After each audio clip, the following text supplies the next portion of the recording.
नमस्कार मित्रों। हम लोगों ने बात की थी पिछले वीडियो में कि 6 महीने में किसी एग्ज़ाम को कैसे क्रैक किया जाए और मैंने आपको कुछ गुर बताए थे कि अगर उस तरह से हम तैयारी करेंगे तो इसकी बहुत अधिक संभावना है कि आप एक परीक्षा को उत्तीर्ण कर लेंगे। उसमें एक बात मैंने जो कही थी वो ये थी कि पूरे कोर्स के सिलेबस को पढ़ना ज़रूरी नहीं है। पढ़ें तो बहुत अच्छी बात है, लेकिन पढ़ना ज़रूरी नहीं है। वापिस ध्यान से सुनिए आप कि सिलेबस को पूरा तैयार करना ज़रूरी नहीं है। तो प्रश्न ये आता है कि सिलेबस में कौन सा भाग तैयार करें जो ज़रूरी है। देखिए, मेरा मानना है कि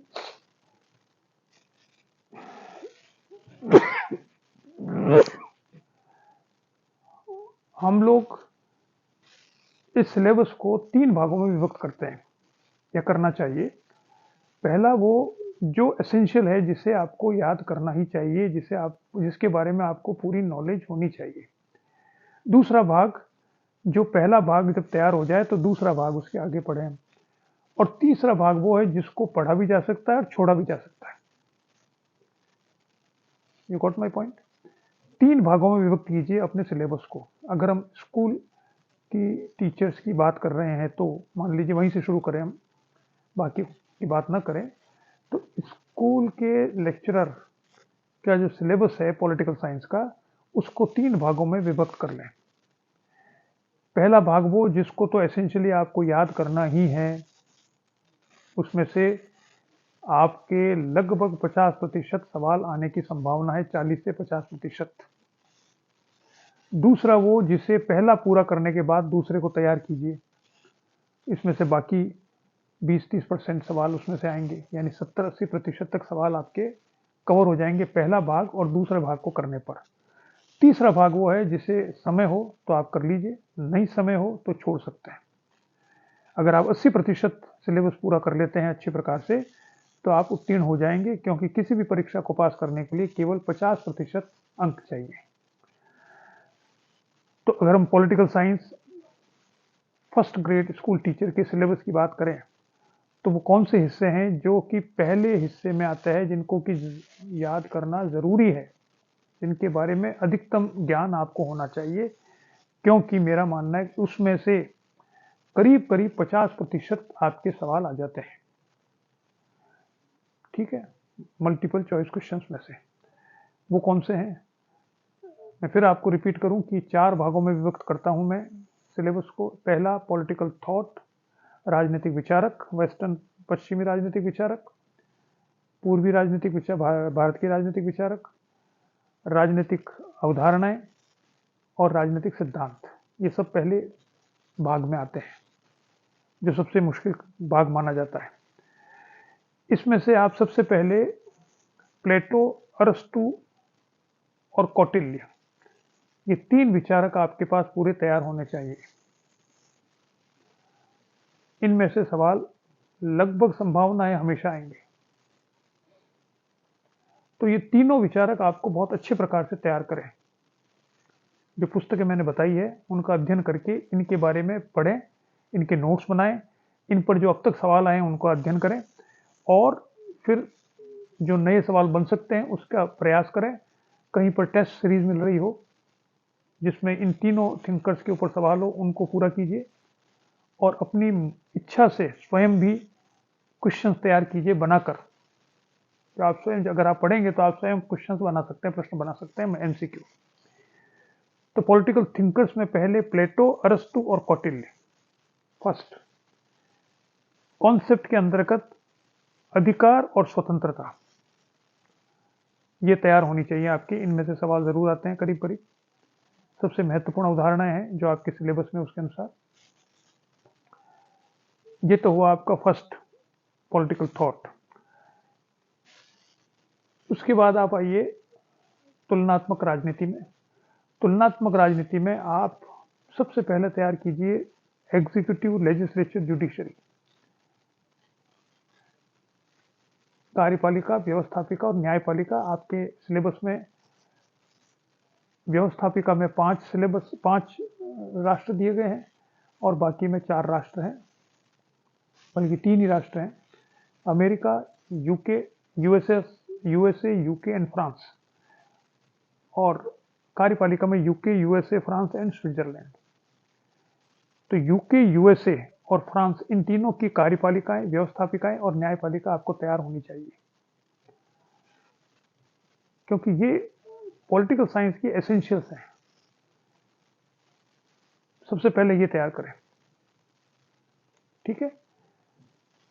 इसके बाद इसमें थोड़ा सा ऐसा है कि जो डिवीजन मैं कर रहा हूँ फर्स्ट और सेकंड में बहुत ज़्यादा रिजिड नहीं होता, फ्लेक्सिबल होता है। अगर समय हो तो फर्स्ट में ही आप जो अप्रोचेस टू कंपैरेटिव पॉलिटिक्स है, उसमें व्यवस्था सिद्धांत और राजनीतिक विकास, ये 2 चीजें आप और एडिशन में इसके साथ कर लें, ठीक है। तीसरा आपका आता है भारतीय शासन और राजनीति। इसमें सोचने की बिल्कुल जरूरत नहीं है। इसमें फर्स्ट और सेकंड जो मैंने बताया आपको, फर्स्ट पार्ट और सेकंड पार्ट दोनों को मिला लें तो वो होता है भारतीय संविधान। तो दोनों को मिलाकर, यानी आपको भारतीय संविधान तो तैयार करना ही है, सिर्फ वही कर ले बहुत है। भारतीय संविधान का मतलब, भारतीय संविधान शुरू कहां से होता है? 1950 से नहीं होता। भारतीय संविधान शुरू होगा 1919 का एक्ट, 1935 का एक्ट, कॉन्स्टिट्यूएंट असेंबली और फिर भारतीय संविधान। ये चारों चीजें भारतीय संविधान का हिस्सा है पढ़ने की दृष्टि से। तो द्वैत शासन 1919 का, 1935 के प्रोविजंस, कॉन्स्टिट्यूएंट असेंबली की जो डिबेट है मुख्य रूप से वो कौन कौन की समिति का अध्यक्ष था और डिबेट्स किस किस चीज पर हुई थी, कहां कहां से संविधान दिया गया था, और संविधान की मुख्य विशेषताएं, मूल अधिकार, नीति निर्देशक तत्व, federal system, judiciary, executive, legislature. भारतीय संविधान ये पूरा मान के चल रहा हूं मैं, 1919, 1935, कॉन्स्टिट्यूएंट असेंबली और भारतीय संविधान, ये आपका पहला और दूसरा भाग है पूरा। आप बाकी को छोड़ दीजिए, जो राजनीति है उसको छोड़ दीजिए आप, वो आपको वैसे ही याद रहेगी। आप अगर थोड़ा बहुत रुचि लेते हैं, अखबार पढ़ते हैं, कोई मैगजीन्स आती है उसको देखते हैं, करंट अफेयर्स की, थोड़ा बहुत आपको उसमें मालूम पड़ जाएगा। उसमें बहुत ज़्यादा दिमाग लगाने की जरूरत नहीं है, क्योंकि वो पिन पॉइंटेड नहीं है, पता नहीं कब कहाँ से क्या आ जाए। लेकिन भारतीय संविधान तो एक पता ही है आपको क्या है। 1935 का एक्ट आपको पता है, 1919 का एक्ट आपको पता है, कॉन्स्टिट्यूएंट असेंबली आपको पता है। तो वो ऐसी चीजें हैं जिन पर आप नियंत्रण कर सकते हो पढ़कर। तो इसमें आप इस पर ध्यान दीजिए। और चौथा है अंतर्राष्ट्रीय राजनीति। तो अंतर्राष्ट्रीय राजनीति में 2 बातें हैं जो फर्स्ट फेज में मेरे हिसाब से आपको आनी चाहिए। पहली बात, अंतर्राष्ट्रीय संगठन, जितने भी संगठन हैं जो आपके कोर्स में हैं, उन सब का कितने सदस्य हैं, कब बने वो, उनके क्या कार्य हैं, उनकी मीटिंग्स कब कब हुई, उसमें क्या इश्यूज हैं, ये सब बातें इसमें आपको पता होनी चाहिए। यूएन हो या दूसरी संस्था ऑर्गेनाइजेशन हो, या आपके लॉ, इंटरनेशनल लॉ हो, या यूनेस्को हो वगैरह, जितने भी हैं यूएन से संबंधित, और दूसरे ऑर्गेनाइजेशन, नेटो, सीटो वगैरह। इसके अलावा दूसरे ऑर्गेनाइजेशन जितने आते हैं उसमें regional organization, SAARC, ASEAN, NAM, ये सब क्यों बने, कब बने, इनकी मीटिंग्स कब कब हुई, उसमें क्या महत्वपूर्ण निर्णय लिया गया, ये आपको टिप्स पर होने चाहिए। तो अंतर्राष्ट्रीय राजनीति में एक तो ये है हिस्सा। दूसरा हिस्सा है भारत की विदेश नीति, यानी भारत के दूसरे देशों से संबंध। ये करंट अफेयर्स में भी आता है। आप पढ़ें कि जो पिछले 6 महीने में, साल भर में जो जो विदेश यात्राएं हमारे प्रधानमंत्री जी द्वारा हुई है या दूसरे लोगों के द्वारा हुई है, या कुछ समझौते हुए हैं, या कहीं पर जो अंतर्राष्ट्रीय जो संघर्ष चल रहे हैं उसमें भारत की क्या भूमिका रही है वगैरह। तो भारतीय विदेश नीति और अंतर्राष्ट्रीय संगठन और संस्थाएं, ये 2 बातें आपकी पूरी तैयार होनी चाहिए। इसके बाद जो सेकंड फेज होगा वो ये एक है, अगर समय हो तो वो भी कर सकते, थोड़ा सा वो है कि जो आपकी अप्रोचेस है उनको और देख लें आप, बस। तो ये मैंने आपको चारों पेपर्स की फर्स्ट फेज की स्टडी के बारे में बताया है। जब आप पढ़ाई शुरू करें, जो पुस्तकें मैंने बताई उनका अध्ययन करें, तो उसमें पहले फेज में इन बातों पर ध्यान दें और इनको याद कर लें। ये आपके टिप्स पर होनी चाहिए। अगर ये आपकी टिप्स पर आ गई तो 50% आपने सिलेबस कवर कर लिया है। बहुत ज़्यादा दिमाग लगाने की जरूरत नहीं। इन कवर करने का मतलब ये पढ़ लिया, नोट्स बना लिए, नोट्स बना के जो एमसीक्यूज पे आपको मिलते हैं उनके उत्तर आपने देख लिए और अपनी तरफ से खुद ने एमसीक्यूज पे बना लिए।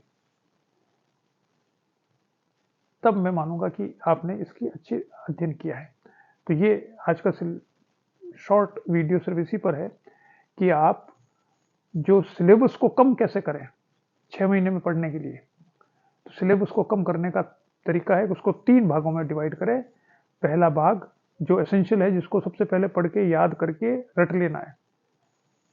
दूसरा जो इसके बाद है, जो उससे संबंधित है। और तीसरा चाहे तो आप छोड़ दीजिए, चाहे थोड़ा बहुत कर लीजिए। अगर 2 भाग आपने पूरे कर लिए तो आप 70 से 75% सिलेबस आपने कवर कर लिया है और उसमें से 50% आप आराम से सही आंसर दे सकते हैं और आपका सिलेक्शन हो सकता है। ठीक है, चलिए इतना ही देखते हैं। नमस्कार।